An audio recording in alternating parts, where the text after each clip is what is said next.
আপুনি যদি সঁচাকৈ বেংকত কেৰিয়াৰ কৰিব বিচাৰিছে প্ৰাইভেট সেক্টৰ যিবোৰ বেংক আছে তেতিয়াহ'লে তেওঁলোকৰ কিছুমান নীতি নিয়ম আছে সেই নিয়মসমূহ আপোনাৰ থাকিব লাগিব প্ৰথম কথাটো হৈছে আপোনাৰ কোৱালিফিকেশ্যন গ্ৰেজুৱেট বা পোষ্ট গ্ৰেজুৱেট হ'ব লাগিব দ্বিতীয়টো হৈছে বয়স 21 পৰা 28 বছৰ হ'ব লাগিব 21 তলত আৰু 28 বছৰ ওপৰত নলয় যিসকল ফ্ৰেছ ল'ৰা ছোৱালী তেওঁলোকৰ ক্ষেত্ৰত মই কৈ আছোঁ 3 নম্বৰ পইণ্টটো হৈছে আপোনাৰ নিজা এখন স্কুটি বা বাইক থাকিব লাগিব উইথ অৰিজিনেল লাইচেঞ্চ 4 নম্বৰ পইণ্টটো হৈছে আপোনাৰ কামসমূহ ফিল্ডত হ'ব চেলছত হ'ব চিটিং পজিশ্যনৰ কোনো ভেকেঞ্চি নাথাকে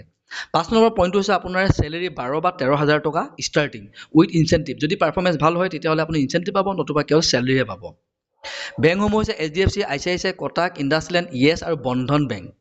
আপুনি যদি এই বিষয়ে সঠিককৈ জানিব বিচাৰিছে তেন্তে আপোনাৰ নিজৰ ডিষ্ট্ৰিক্টত থকা বেংকবিলাকত গৈ খবৰ কৰিব পাৰে এইখিনি পইণ্ট যদি আপুনি জানি লয় তেতিয়াহ'লে আপোনাক কোনো ফেক যিবোৰ ফ্ৰড জব কনচালটেঞ্চি তেওঁলোকে আপোনাক কেতিয়াও আজি পৰা বুৰ্বক সজাব নোৱাৰে আপোনাৰ পৰা পইচা লুটিব নোৱাৰে Hope you like that video. Thank you and good night.